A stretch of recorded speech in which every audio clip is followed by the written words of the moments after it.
Okay. Don't be nervous because I'm here now. No, I'm good. We're good. Just got to start it. Hold on. Now I'm laughing. All right. Hello, everyone, and welcome back to the Bobby Valentine Sports Show. I'm your host, Frank Rampin, and I'm here with my dad, Frank Rampin III. I'm Frank Rampin IV, as you can tell. So today, we're going to do a little bit of a different type of episode here. We're going to do kind of a recap of... So when this account pops up on your feed, right? You see me talking about sports. You see me sitting here yelling, watching Shohei almost hit a home run, freaking out. And then you see Bobby Valentine at the top. And you're wondering, who is this kid? Why is his name Bobby Valentine out there? Why is this? So today, me and my dad, we're going to go over the story of how we are connected to Bobby Valentine. And we're going to go over the whole story of that now. So. Okay, so let's start with our real names. Yes. Right. I'm actually Francis Ellsworth Anthony Rampin III. And unfortunately, he is Francis Ellsworth Anthony Rampin IV. Almost didn't want to do that to him. Wasn't going to keep the tradition alive and name him the fourth. But my wife, Michelle, when she was pregnant, you were in what was called the breech position, upside down. And like a week before her due date, they said, yeah, we're going to have a cesarean because he's in the Frank breech position. So I had to do it to your kid. Sorry about that. Hey, it's okay. It's all right. So the Bobby V story. Yeah, so let's get into it. Let's start from the very beginning. We're going to talk about when you were younger, getting out of high school, trying to become a college athlete, and just talk about your first interactions with Bobby and how you ended up meeting him. So we both grew up in Stanford, and we both went to Ripon High School. Bobby's 9 years older than me, and I had never met him. I went off to the University of Tampa to play baseball. After my junior year, I was told I was getting drafted. And I had no idea what that meant. My parents knew nothing about sports. And so I went to my summer league coach, Bob Kennedy. Everybody called him Skip. He was the sports editor of the Stanford Advocate at the time. And his dad was the ex-commissioner of the NBA. I don't even, you know that? Yeah. I did not know that. And I said, hey, Skip, they're telling me I might get drafted.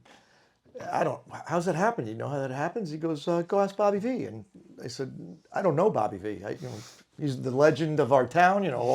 I've known what he's done and accomplished, but I'd never seen him play, and I didn't know who he was. He goes, I was just up. Bobby, 5th overall pick out of high school, out of Ripon High School, just to put that into context. 5th. Unbelievable. Part of that legendary atmosphere around Bobby. And recruited for the collegiate and major league and NFL for baseball and football. I mean, you go to his restaurants, and that's part of this whole story, and the letters on the wall of his recruiting process were absolutely unbelievable. So, Bob Kennedy tells me go see Bobby Valentine. I said, I don't know Bobby Valentine. A little intimidating. He's a man. He's a star. He goes, he's a great guy, blah, blah, blah. Hey, Bob. He was just up at it's not high school anymore, but it was Trinity Catholic for the last bunch of years. It's called Catholic High. He was up at a Catholic High baseball game. So I go wandering up there. I'm 20 years old at the time. I go wandering up. I know what he looks like, and I see him, and he's got, of course, a bunch of people around him, as always. And I go up to him, and I say, hey, Bob, I'm Frank Rampin. He goes, hey, Bobby's charismatic. I know who you are. How you doing? And the two of us still don't know this story, but he had a piece of paper with my name written on it in his hand. Now, Bob Kennedy didn't call him because there were no cell phones back then. It was the horse and buggy ages. This was 1980. There were no cell phones. Neither one of us understand that, but for some reason he had my name written down. And introduced myself. We talked for a couple seconds. I told him I was hoping to get drafted, and he, all excited. Bobby's such a charismatic individual, as you know. And I just asked him how the whole thing works, and he took me under his wing like a brother from that point on. That's 43 years ago. And I've had a journey with him, and now you're experiencing that journey and have been with Bobby V, and it's been amazing. And I mean, to complete that portion of it, he told me at the time, now you watch it on TV. Back then you get a telegram, really, a Western Union telegram. So he says, if you get drafted, you get notified by a Western Union telegram. And a few days later, I go to the mailbox, and there it is from the Minnesota Twins that I got drafted. And I remember nobody was with me. I went jumping around all over the front lawn, and my mother was on, what are you doing? So I got drafted, blah, blah, blah. So I notified Bobby that I got drafted. Congratulations, the whole deal. And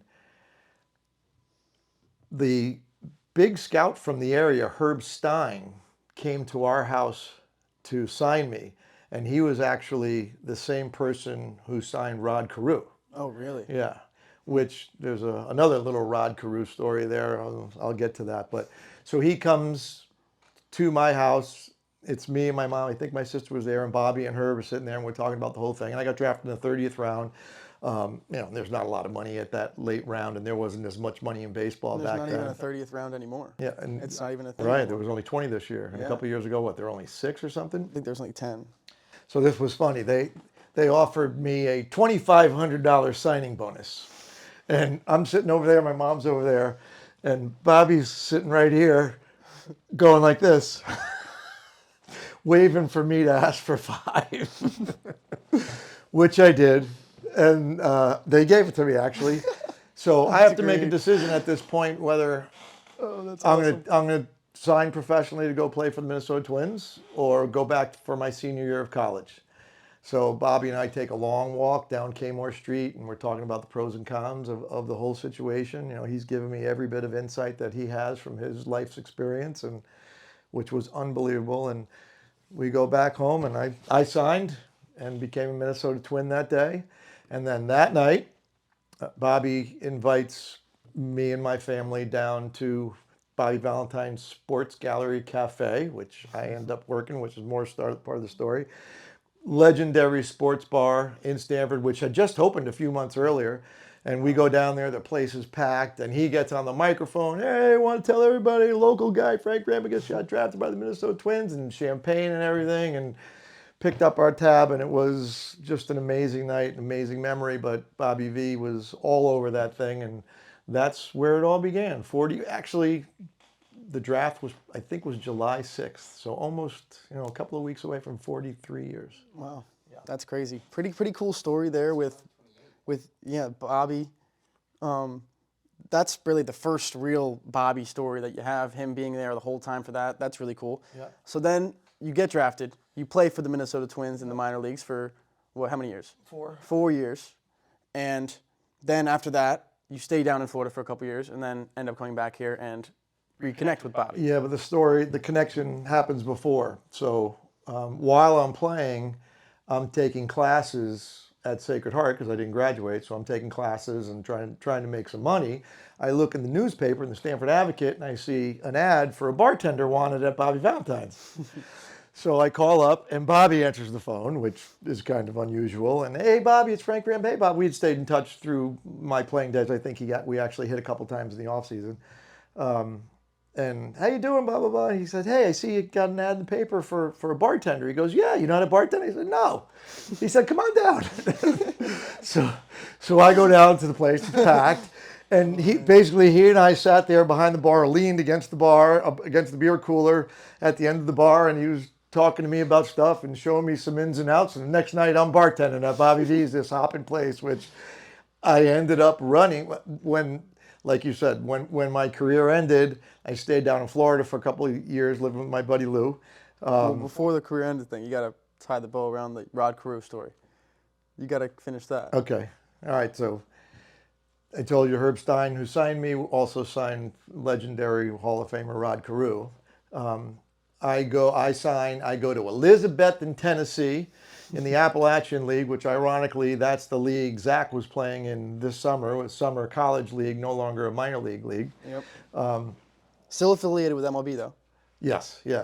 And I go into the locker room, and Fred Waters was the manager, and I go into his office, and he hands me a uniform. Back then, you don't even know what this means. We had sanitary socks, these little white socks you wore underneath your stirrups, and my uniform. And Minnesota Twins, those were powder blue and white, and we were wearing the powder blue that day. I don't know, but I have red spikes from my school at University of Tampa. Like, oh man! And I open my jersey, and I'm like, oh my God, 55. You mean number 55? And now 55 is kind of a cool number, and you see it everywhere. Double digit and high numbers are cool. They weren't cool back then. I got 55. My number was 10 or 1 or whatever. So I put on my uniform, and I go to, these are all hand-me-down uniforms from the big leaguers.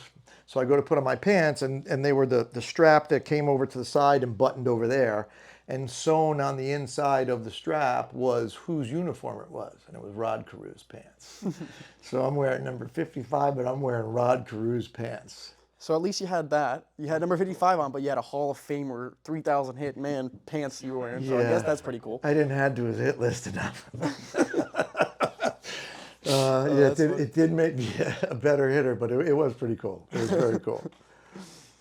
All right, so going back to the restaurant, you becoming a bartender after Bobby gave you a one-night, couple-hour rundown, and you were on it the next day. Right. So I become a bartender, and just through my years of finishing up school, which is kind of funny because my 4 years of playing minor league ball and my 2 years of living down in Florida, I ended up graduating 11 years after I started college. But I did get my degree. Get your degree, just like Steph Curry, right? No, J.R. Smith, too. Yeah, a lot of J.R. guys. Smith just did that. I just didn't get to their level, but I wore Rod Carew's pants.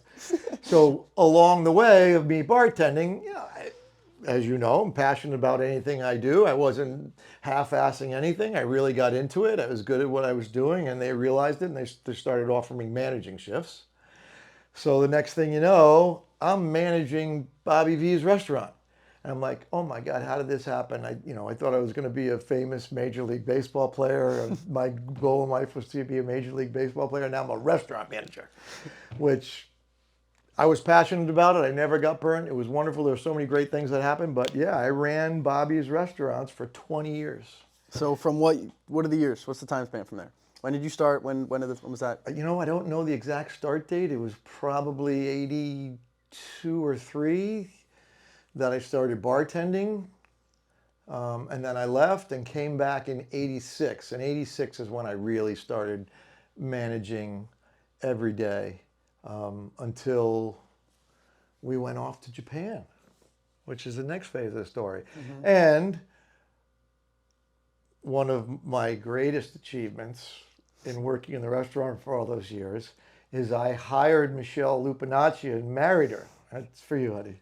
So I hired Mom and married Mom from Bobby V's, and it's amazing. Bobby V's restaurant was legendary. It was 1980 to 38 years, and so many people met and got married in that place. It was pretty cool. I remember going to that place like every day almost when Mom was bartending there. Yeah. And those were the best wings I've ever had. That's right. They were the best wings I've ever had, still to this day. It took a long, long time. Bobby, a big part of that. Raz, hats off to you. Raz, our head manager, our kitchen manager, was the guy who really put that whole thing together.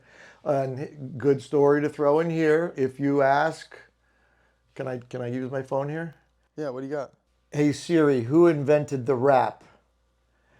And you're not going to see this. I can pull it up, but Bobby Valentine invented the wrap. Look it up. Look it up. Bobby Valentine invented the wrap. The sandwich, the wrap. He was the first. He's done a lot of great things in his life. That's one of them. Customer, I guess, wanted to come in for a BLT for some reason. Raz wasn't there yet. We were out of white bread, so Bobby was back in the kitchen. Bobby did everything around the restaurant. He just put it in a wrap, served it like that, and the guy loved it. And as they say, the rest is history. Bobby invented the wrap. There it is. There it is. Look it up. That's a real story.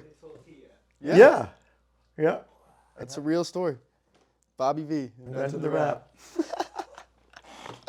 Oh, it's funny. So during this whole time, this led obviously to the 90s, all the way through the 90s, right? So during that time, Bobby was managing for the Rangers in the 80s, and then after that, he went to Japan for a year in 95. Yep. And he ended up coming back, managing the Mets, went to a World Series in 2000 against the Yankees. And then after that, he got another job to be the manager of the Chiba Lotte Marines in Japan, a team in the Pacific League over in Japan in the Nippon League. And to elaborate a little bit on that, because we ended up going there. I was a little kid at this time, but I'll let you take it away from there. Yeah. So and just along the lines of those 20 years, he wasn't around most of the time. Obviously, he said he was managing, but yeah, so many tremendous experiences, so much learning. Bobby was my mentor, still is. He's my man. But we did so many. We went on an annual ski trip. We had a 27-year run of ski trips that he took a bunch of us away skiing. We've skied in all of these years, not just those 20, but we've skied all over the country, all over the world. We've sailed in the Caribbean. We've had so many incredible experiences. It's really been a journey. But just, you mentioned when he was in Japan in 95, we opened up the restaurant early for some game. Oh no, that was when they played. They opened up a series in against the Cubs In Japan. in Japan, when the Mets opened up a series to start the season in Japan, and we opened the restaurant like at 5 o'clock in the morning. To watch the game. Yeah, got special permission to open up. That was pretty cool. That's awesome. So my Japan story. So 20 years of working for Bobby in the restaurant, the friendship, the trust, the hard work. We did a lot of things together. We're going down to a fundraiser in New York City on a boat. It's Bobby and his wife Mary. And what year is this? This was, I think, August of 2003. Okay. So you are alive. I'm 1.5. You're 1.5. About to be 2 years old. So, and Mom's there, and we're heading down to the city to this fundraiser. Where are we living at this point? Reading. Reading. Yep, we're living in Reading. We built a house in Reading. Mom's dream. Bobby's talking about a whole bunch of stuff, and he says, I got an offer to go back and manage in Japan. I said, really? That's pretty cool. You thinking about it? He goes, yeah, I think I'm going. And we're talking about it, excited about it, the whole thing, and they were going to allow me to bring 2 American coaches with me. I'm like, oh, cool. Who are you taking? So his hitting instructor for many, many years, Tom Robson, I figured was going to be one, and he said Robbie right away.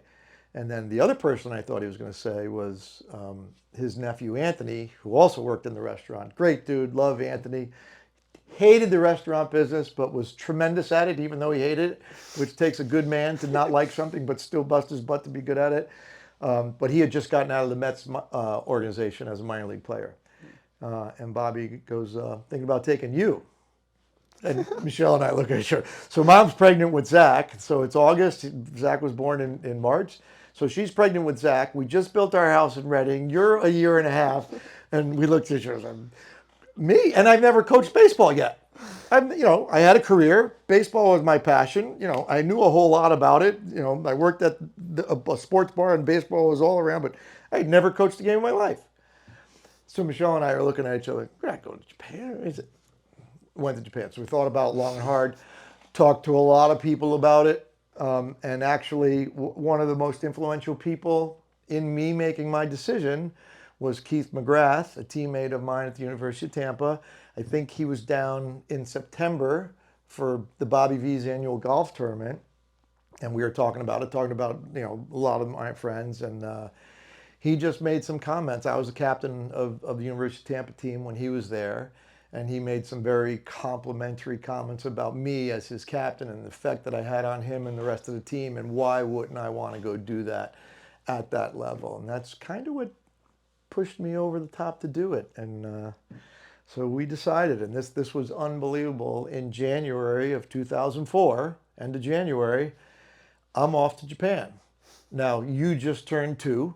Yep. Mom's 7 months pregnant with Zach, and I leave. And we're going to rent the house in Reading now so she could live closer to home in Stamford, and her parents, my mom, my sister for support.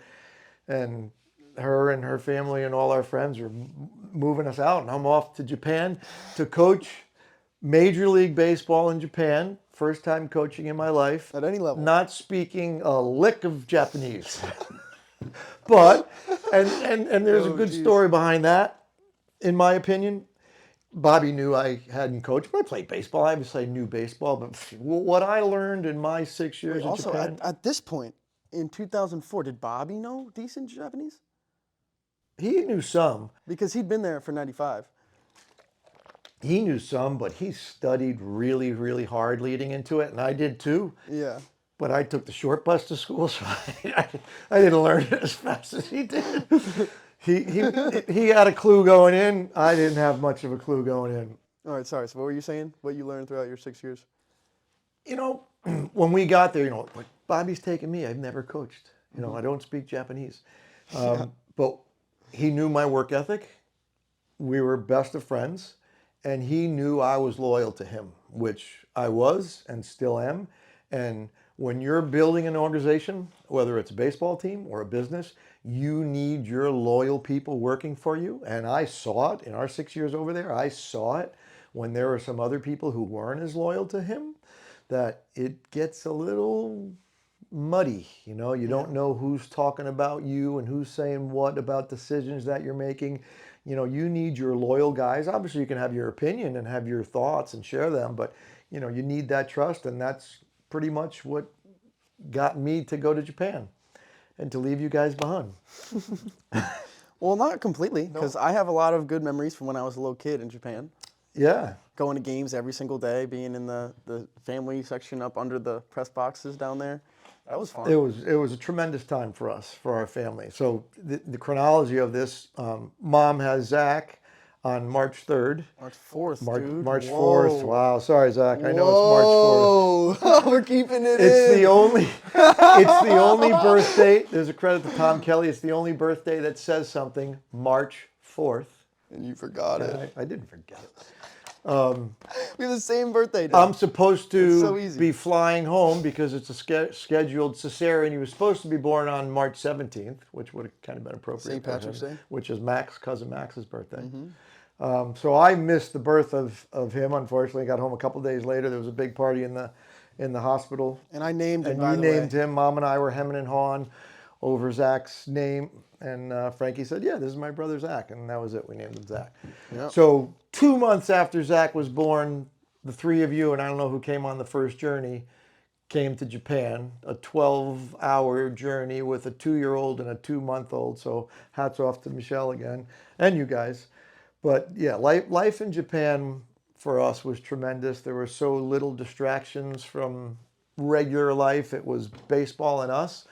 I didn't have to be at the ballpark each day when we were home until about 1 o'clock. So we were together. We were eating breakfast together. We were at the park playing ball every day. Yep. That's why you became such a great outfielder. I probably hit you thousands and thousands of fly balls between those hedges on that little slope. And Zach was out there, and you guys were hitting every day. So I should have played outfield at Taos Hill when they had that there in Houston. I would have been the best because that hill was slanted. you're right. Good point. You hear that out there?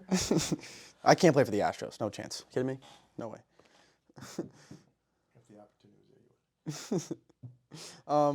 So let's go through the years of Japan. So 2004, you get there. The team has historically not been very good, really, ever. So Bobby comes in, you guys come in, and let's talk about some of the baseball that happened over there. 2004.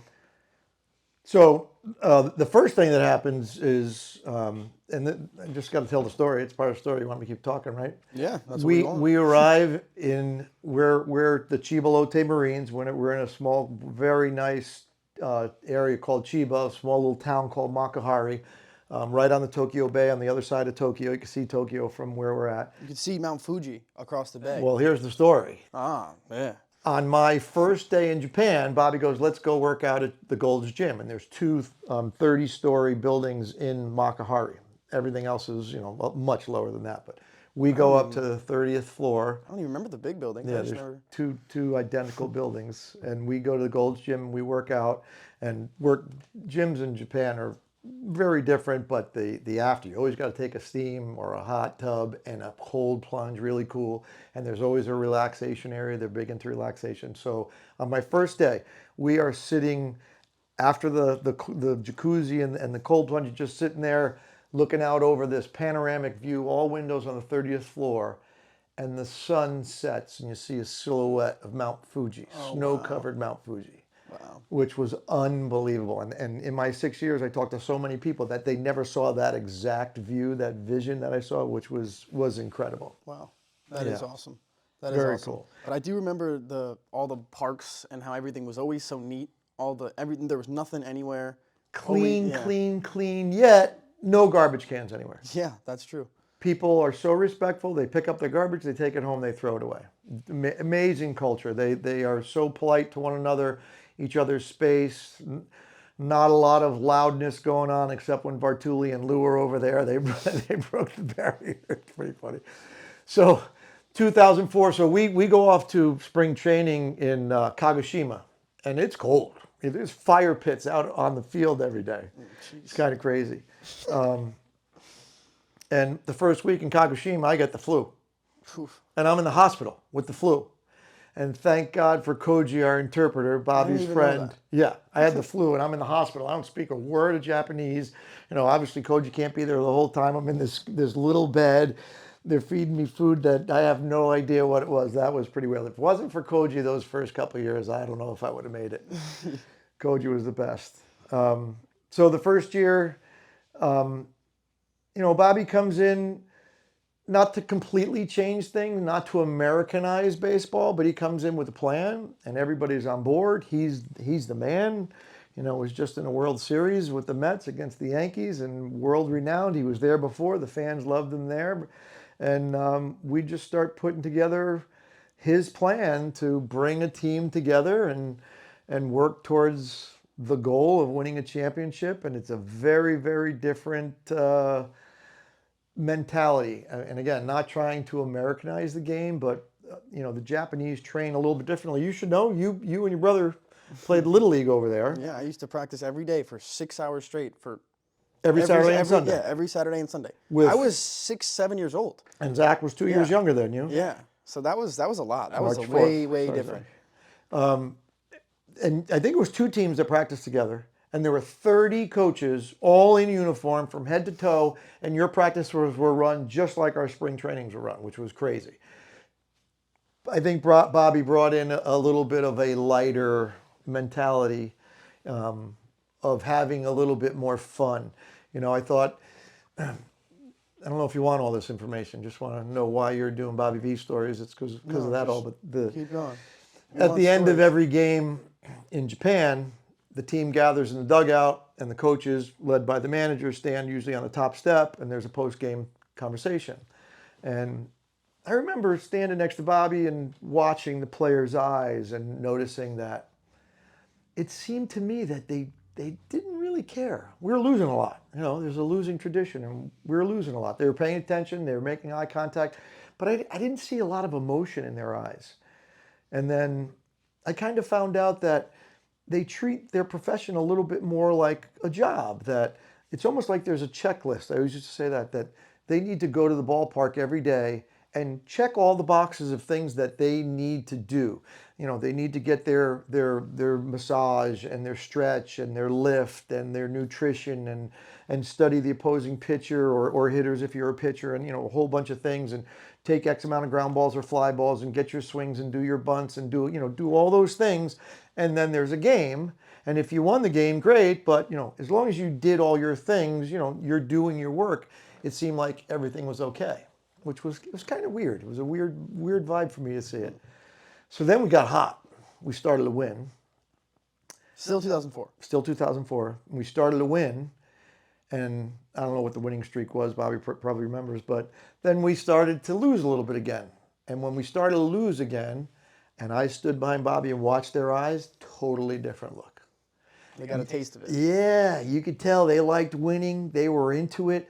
There was a competitiveness and a fire in their eyes now that they got a little taste of winning. And that was really, really cool to be a part of and to witness in them. And you could just feel things build. And I'm so bad with all the exact things. I'm pretty sure we missed the playoffs that year by a game. I remember we were in Marine Stadium having a workout at night with the big screen in center field broadcasting the other game that we needed to go our way to get in. And it didn't we didn't get in. Wow. But we finished over 500, which was for the first time. I think whether Bobby finished in 95 over 500 or it might have been in 30 years. So it was a major step of improvement in 2004. And then we come back in 2005. Yeah. So you talked about how Japanese baseball is a little bit different over there and how Bobby, he wasn't trying to Americanize it, but he was trying to make some changes, right? But one thing that really stood out to me as a little kid out there in Japan, watching every game from the stands, is that here in America, every player has a walk-up song, right? They have the rap song they play for 15 seconds on the thing. In Japan, there's no real music like that goes on. There's cheering sections in the outfield for each team. From foul pole to batter's eye, an entire section of home fans, and then from batter's eye to foul pole on the other side is the entire section of away fans. And every single batter for each team has their own song that the entire stadium... With instruments. With instruments, yeah. There's drummers, there's people doing horns. Horns, everything. And they're singing the song for the entire at-bat. It's not just a walk-up song. It's an entire at-bat long song. I remember being a little kid in big games, pacing the aisles up there and singing the songs for the entire at bat, like just Yeah, waiting. you for something guys to knew it happen. by heart. Yeah, You it was caught your crazy. first foul ball there too. I did. It was on video too. Banked it off the. Off the top, right into my glove, right here. Nice. Awesome. And the other really cool thing about the whole cheering sections, so like you said, so you come to Marine Stadium and the left field bleachers is for the opposing team. Yep. And the rest of the stadium is basically the Marine stadiums and the cheering section in right field. Yep. But when the opposing team is up, the home team goes quiet. Mm-hmm. They let their team cheer and play their songs for their team and are quiet. Of course, when a hit happens or whatever happens, or strikeout, obviously, they clap, but they let them do their thing, which is just crazy. Think about a Red Sox-Yankee game here and the craziness that goes on versus being so polite to one another. And that makes me think of another thing. There are ties in Japan for baseball games. 9-inning games, 3 extra innings. Mm-hmm. And the reason why is because there's noise ordinances around a lot of the stadiums, and the train system stops at, I believe, 11 o'clock, and almost everybody travels by train in Japan, so game's got to end so you can get on your train. I actually didn't know. I feel like you've definitely told me that before, but I actually. Well, yeah, I've been on those trains. But another thing that reminds me of the way that Japanese baseball fans are much different. Like in America, like half the people that are at the game, they're not really watching the game the whole time. They're going to be getting food half the time during the innings, and they're going to be like, all right, I'll just go. In Japan, Bobby talks about this all the time. Everyone is there to watch the game, and you're not missing any of it. Yeah, you're they're there real to fans. watch the game, and it's really crazy because that might be a part of why I'm such a crazy person when I go to games now, and I don't want to miss anything because that's how I watched games for 6 years of my life when I was a little kid. Yeah. Which is another good point. Both my sons watched so many baseball games their first years of life. I think it contributed to you both being such good baseball players. So if you're listening out there, you got kids, let them watch the game too. You learn a lot. You became a switch hitter because this guy was your favorite player? I was a little kid watching this guy hit from both sides of the plate, be really fast, bunt all the time, and he was a shortstop. He was shortstop, second baseman. He was a righty. I'm a lefty thrower. I tried to become a righty so I could play middle infield because of him. And I swung both ways for my whole life, and I became a switch hitter because of that. The righty thing never really panned out, but I tried to emulate him as much as I possibly could, and that's why I was able to become a switch hitter in the future. And Zach, March 4th, is a catcher because his favorite player in Japan was Satozaki, a catcher, which is, that's kind of cool stuff. But you guys, when we put a wiffle ball bat in your hand or put a glove on you, it's like you knew what to do. It's because you watched games, and I recommend it. You people that want your kids to be athletes, let them watch the game a little bit too. I used to go through the entire batting order, no matter righty, lefty, and just emulate their swing, their stance, righty or lefty, depending on what they swung every day. I used to do it every day. And the relievers in Japan, when they come out from the bullpen, they come out in a car. They drive them out there, and they're just sitting on the back of a car. You know, they used to do that here. They used to do that here? Yeah. When? It wasn't a car, it was a golf cart. A golf cart. Yeah, so When? they Everyone did it. yeah, Major League Baseball had that. Did not know that. Yeah, Crazy. good to be young.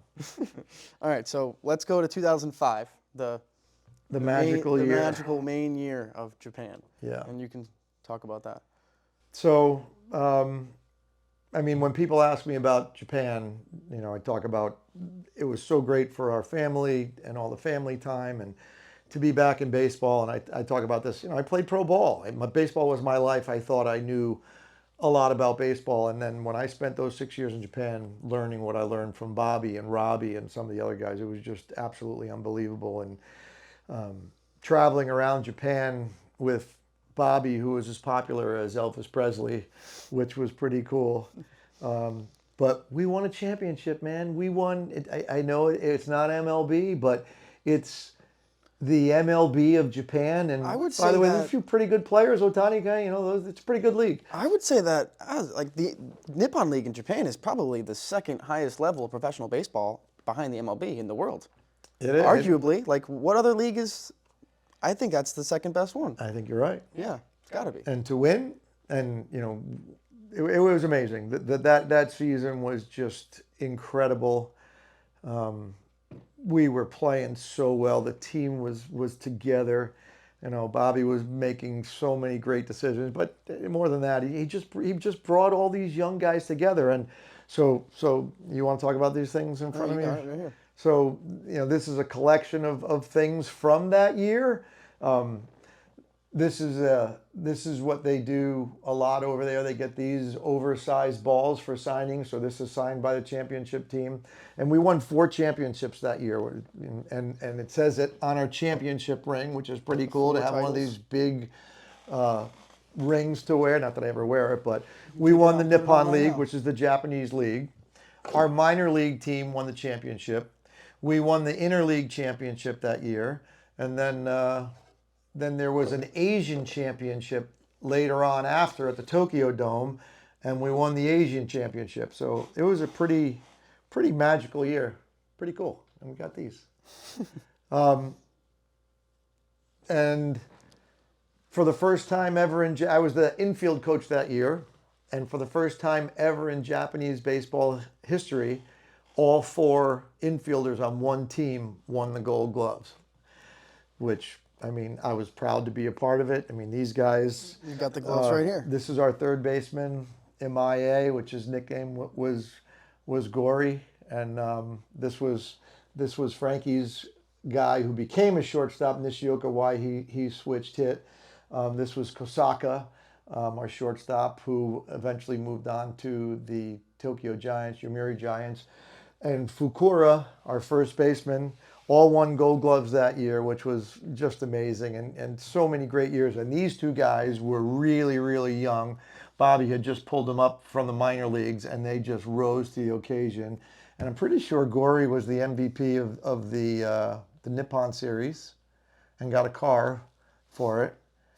And it was just magical. And the celebration. Oh, here's a funny story. So the equivalent of the American League Championship was against the Sadahara O's team, the Fukuoka Daiei Hawks. We were playing them. The all-time home run leader, 860, I believe, home runs all-time, over 100 more than Barry Bonds hit in the major leagues. So Sadahara, the all-time world home run king. Who was the manager of Fukuoka, and we had an amazing series against them. We had it wrapped up. We had all the pitchers were in the dugout. We're getting ready for the celebration, and we blew the lead and had to come back and win it 2 days later, whatever. But it was amazing. But there's a funny story for people who know me. So we win the championship of the Pacific League, and big celebration on the field, and everybody's going nuts, and the pictures and everything. And unfortunately, the opposing team, Sadahara O's team, they have to stand on the top of their dugout and watch the whole celebration, which kind of stinks. So then we're staying at a hotel that's attached to the stadium. We walk underneath the stadium, get to our hotel, and it's like, what is going on, man? We just won the equivalent of the American League Championship. There's no champagne, there's no beer. We got to wait. We got to wait a half an hour for the celebration to win. And I'm pacing the room. I'm calling Bobby, and I'm calling Koji, and Benny Agbayani was on the team. So what are we doing here? We got to have some champagne and some beer to celebrate. And finally we did, which was pretty cool. And then we won the championship, which was kind of a cool story. And this is another thing that I feel about sports. We had a really tough series against Fukuoka, and the Hanshin Tigers, who we eventually beat for the championship, they breezed through their championship, and they were waiting for us. And they waited a long time for us to finish our series, a couple of 3-4 extra days of having off. And I think it made a huge difference. We swept them in 4. And I remember being a little kid watching the end of that last game to clinch it when everyone was celebrating on the field. I remember that. There's some things that I remember, like specific things that happened in games, like Julio Zuleta when he hit a grand slam off of Yu Darvish when Yu Darvish was like 19 years old. I remember that. But just bits and pieces of cool baseball moments. Yeah, I don't remember it all either, but there were so many incredible memories. You mentioned Darvish, and the first game I ever coached, I was the first base coach the first year too. Matsuzaka was the opening pitcher for. Oh, really? Yeah, for Seibu, and Wow. we beat him. Wow. Yeah. Beat Daisuke. Yeah. Wow. Yeah, beat him 1-0. Wow. Which was a big deal. But it was just magical. And the championship game, I tell a lot of people about this, and I think you know this, Bob. We don't talk about this very often, but so this is year 2, but it was every year, the 6 years after the win. The manager always shakes hands with his coaches first, and then you go greet the players on the field. And Bobby never shook my hand first. Never. And, obviously we were very close, but I think part of that was he didn't want anybody to think I was his favorite or anything. And he shook the Japanese coach's hands first and then shook my hand. But the championship game, he had no choice.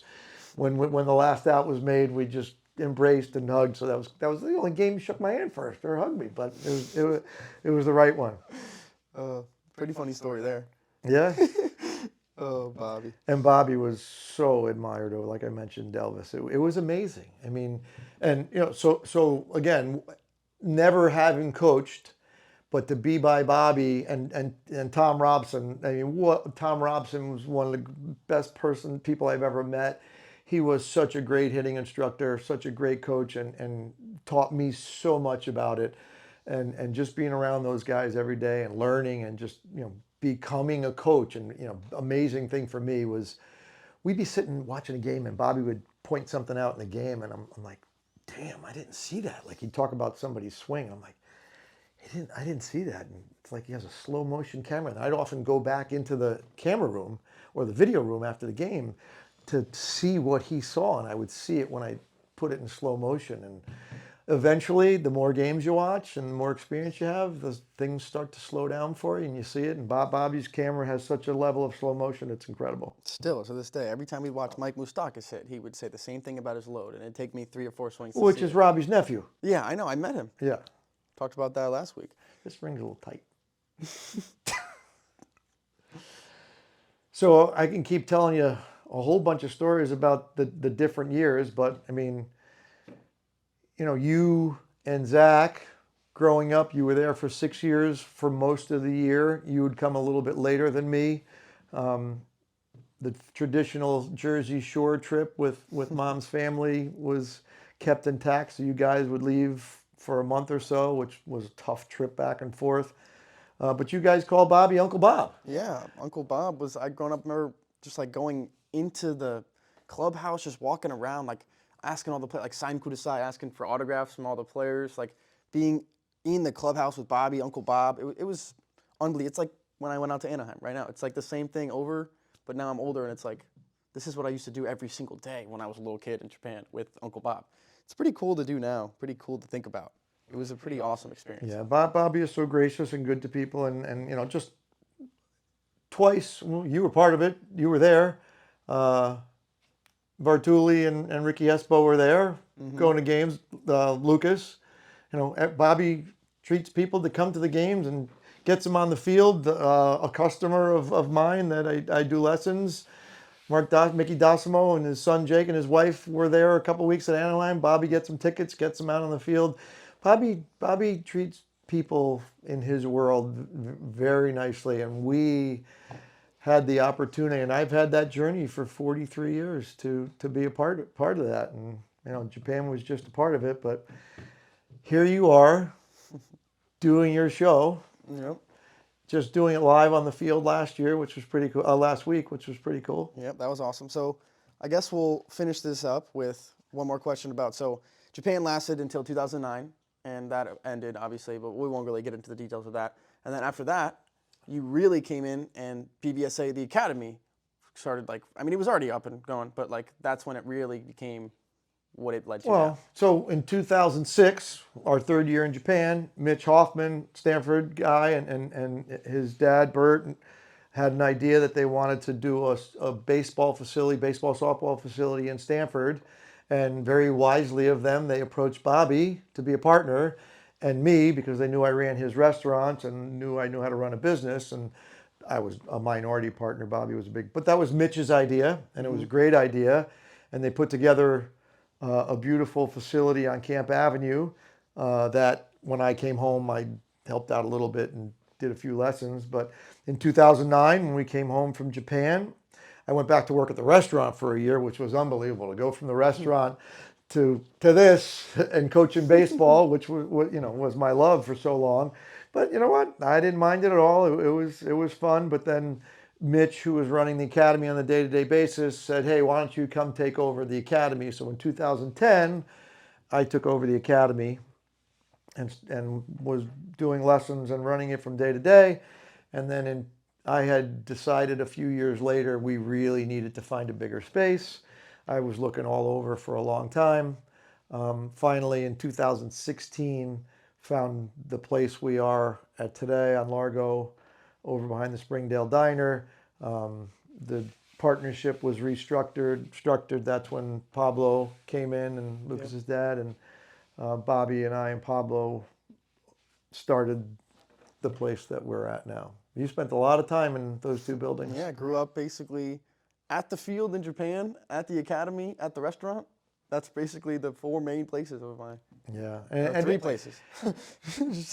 and you see all these guys, like i.e. Toronto, all these kids of ex-major leaguers.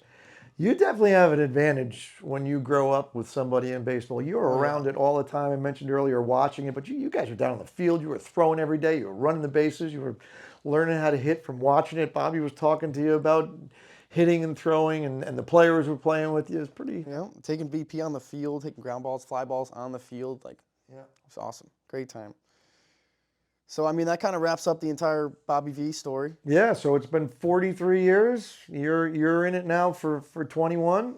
Yep. And hopefully it's going to go on for a lot longer, and love what you're doing. It looks like it's got some traction. Keep doing it. Keep building it. Keep having fun. You never know what's around the next corner when you're associated with Bobby V. There's always some more fun coming. Yep, always. And hopefully I'll be able to get back out to LA at some point and see him again. Do you have any other stories that you'd like to talk about? Anything of all the years? Of anything that jumps out, anything you got that you'd like to talk about before we go? Yeah, I could tell lots of stuff. Well, yeah, but one that stands out in your head. I just thought of the ultimate leadership story, because I just told somebody else. Part of Bobby's greatness is obviously he was a tremendous athlete and very, very smart, Ivy League smart, but he's a leader, and people follow leaders. And this is a funny story. I'm a leader to a certain degree too. We're skiing on one of our annual ski trips in Aspen, because there's a lot of funny stories with Bobby, and he has a luncheon meeting at one of the bar restaurants halfway up the mountain. So there's like 10 of us skiing together. He goes, all right, we're going to go down here, and we're going to meet so-and-so for lunch. 45 minutes, we'll be back skiing. And I go, I have a very good sense of direction. I go, Bobby, you can't go that way. If you go that way, it's going to take you all the way down to the bottom of the mountain. You're going to have to take the gondola up, which is a 20-minute ride. You're going to have to ski back down to that restaurant. There's no shot. You're going to be 45 minutes late. So, and these are all guys. I'm a restaurant manager. These are some of my employees. Everybody follows Bobby, of course. We missed lunch. We missed the meeting, which was kind of funny. Another great story. So this might become knock on Bobby's time, but of all the wonderful things, this was a good story. Spring training game, we're playing in Tachikawa, the Sable Lions, which is one of the closer places we play. It's like an hour train ride. Mm-hmm. Bobby has this beautiful BMW convertible over there, which he has to drive on the wrong side of the road, on the wrong side of the car. So it's not on the so left easy. side of the road. Yeah. Left side of the road, steering wheel's on the right side of the car. Yeah, so it was different. So it's me and Bobby and Koji the interpreter and Paul Pupo, Bobby's longtime friend who was in the restaurant business for years. He met him when he was playing out in Spokane. He and the Pupo family, friends forever, and me. The navigator is speaking Japanese. Koji's our interpreter, who obviously speaks Japanese. We're driving, we're hitting some traffic. It should be like an hour drive, and we're going on an hour and a half. And all of a sudden I start to notice signs that look familiar. And I'm not usually on the highway because we're usually in the trains. And I see a sign, welcome to Chiba. we're back home. And it's getting close to game time.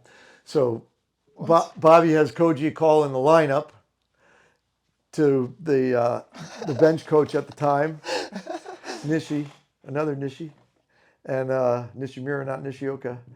And finally we get on right track, and both of us are walking into the dugout, buckling our pants to our uniform as the first pitch is being pitched. And wow, that stuff doesn't happen in Japan. They're punctual people, everything's by the books, so everybody's looking at Bobby. It was pretty funny. Oh, they're going to keep rolling now. I don't know if you want to cut this or what, but We're good. Back to Japanese tradition versus American baseball. So one of our first nights in Kagoshima, spring training, practice very similar to the big leagues. You practice, for a little break for lunch, and then you keep practicing.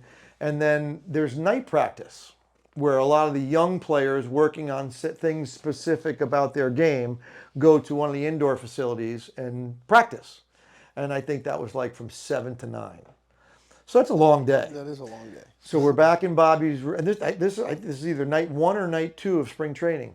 We're in Bobby's hotel room talking about the next day's plan. All the coaches are there. Meeting's over.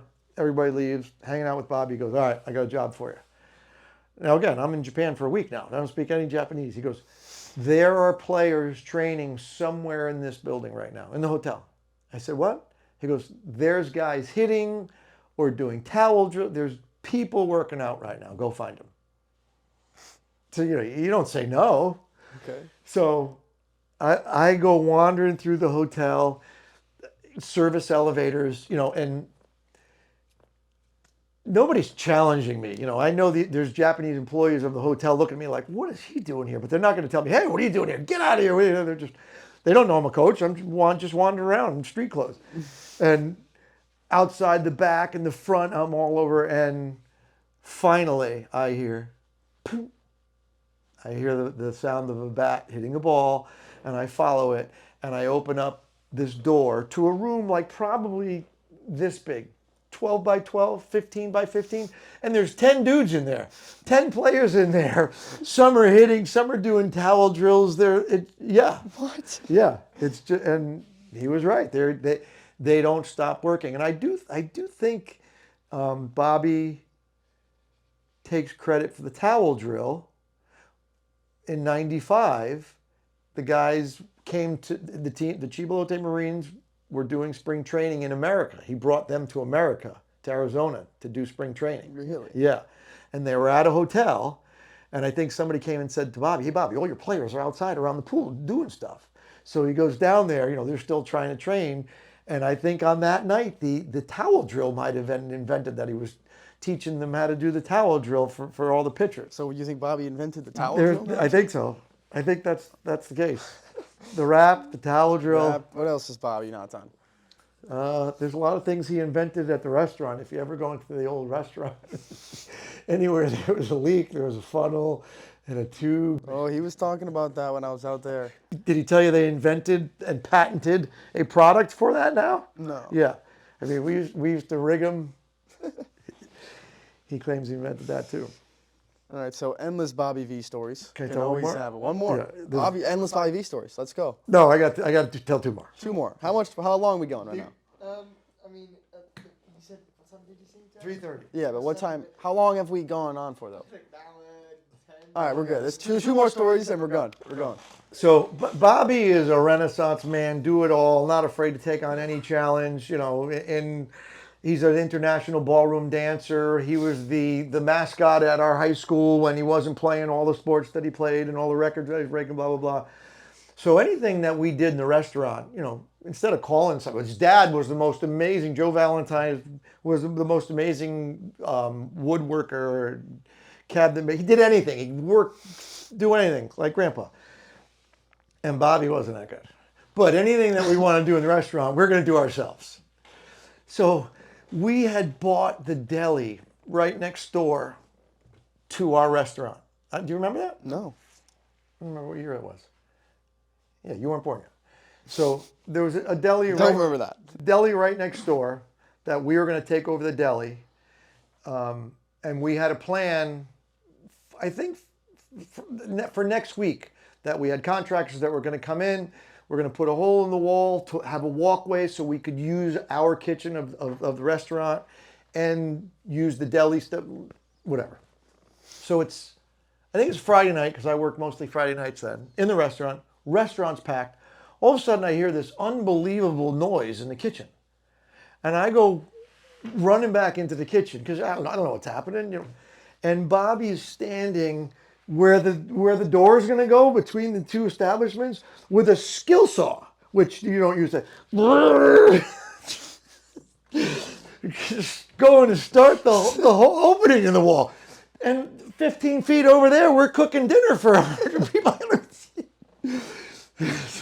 That was pretty funny. We shut that down in a hurry, but didn't have a lot of patience wanting to get that done. Here's one of Was he my... gonna make a like a? Yeah, he was just starting it. He was going to open up the hole in the wall, see what was in there. How about electricity in there? I mean, he probably mapped it out, and I'm making it sound a little more crazy than it was, but it was pretty funny. So it's the end of one of my day shifts. In the restaurant business, you got day manager, night manager. Our shifts were till 6, and then the night manager came on. So Bobby showed up in the afternoon that day at around 5 o'clock, and we're downstairs in the office talking, and now it's getting closer to 6, so it's getting close to me to leave. I'm going to leave sometime between 6 or 7, and he goes, you know what?